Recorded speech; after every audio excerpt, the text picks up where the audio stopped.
So in this video we're going to have a look at the second roll position on our Canon Colorado and we'll see what it can be used for. So to open my drawer I need to check that the green light is lit, which it is. If it's not, it means that there's material actually in the machine, actually physically being used. Then you can see I can pull our drawer out. I've already got a roll in position 1.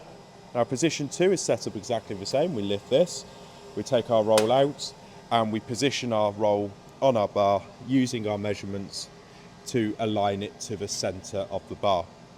Now when we feed roll 2 back through, unlike roll 1 that just goes straight into here, we actually feed it into this section here. You'll see the sticker is down there for that one.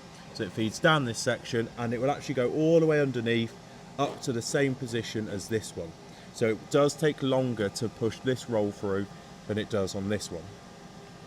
Once that's through, you'll then get the same options on the screen and it will ask you to load whatever material like into position 2. Now the reason why we have 2 positions is not only so that you can have 2 rolls of the same material on there at the same time. So if you're doing a big campaign and you need 100 meters of vinyl, you could have 50 meters there, 50 meters there.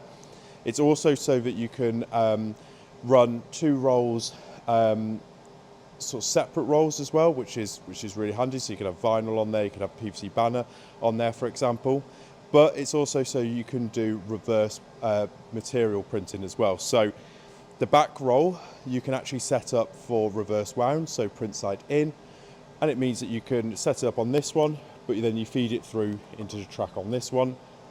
You can also use that then for double-sided printing, where you start on this one and then you bring it back through on that one as well.